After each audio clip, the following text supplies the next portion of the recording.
Bayangkan kamu bangun pagi di Mesir, sekitar tahun 100 Masehi. Matahari baru muncul dari balik gurun Tebes. Dan dari kejauhan, dari arah dua patung batu raksasa setinggi gedung 6 lantai, terdengar suara.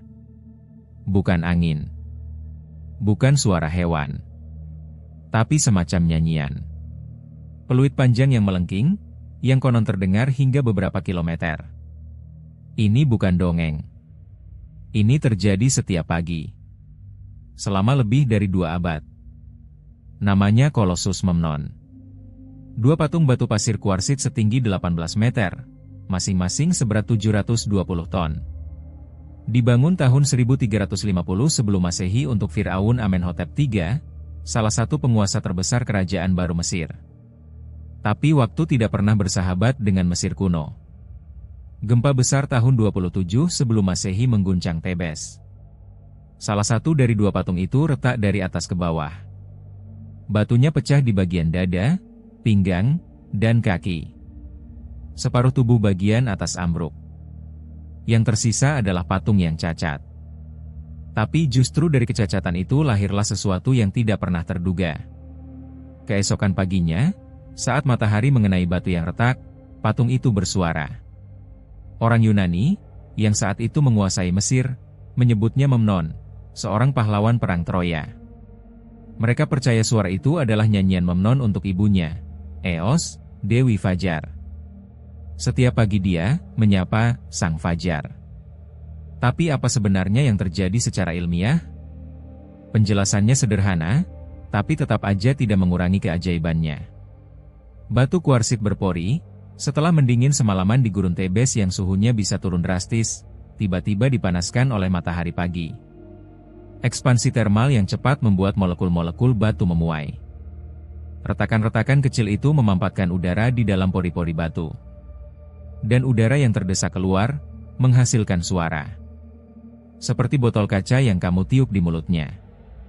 Tapi ini botol seberat ratusan ton. Suara itu digambarkan berbeda-beda oleh para saksi. Ada yang bilang seperti petikan kecapi. Ada yang bilang seperti suara kecapi putus. Ada juga yang mendengarnya seperti siulan panjang yang meninggi lalu menghilang.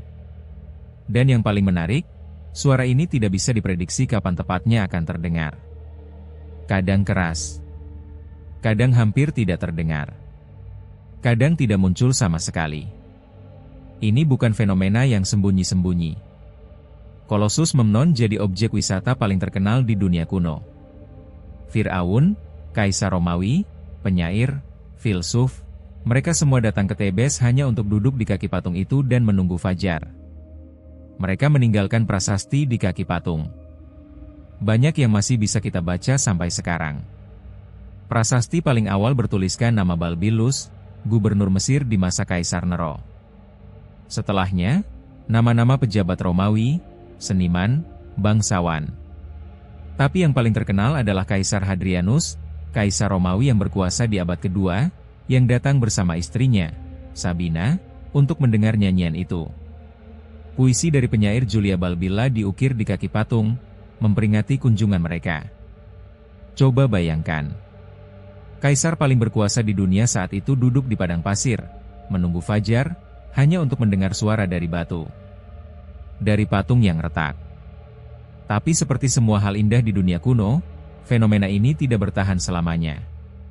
Tahun 199 Masehi, Kaisar Septimius Severus memerintahkan restorasi patung itu. Keinginannya mulia, dia ingin mengembalikan kejayaan monumen Amenhotep III. Potongan-potongan batu yang runtuh disusun kembali. Celah-celah ditutup. Retakan diisi. Patung itu utuh kembali. Dan nyanyiannya berhenti. Prasasti dari masa setelah restorasi tidak lagi mencatat suara fajar. Para sejarawan sepakat, setelah diperbaiki, Kolossus Memnon diam selamanya.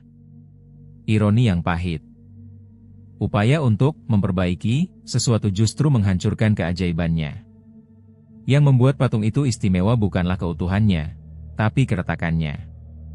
Sampai hari ini, Kolossus Memnon masih berdiri di nekropolis Tebes di Mesir.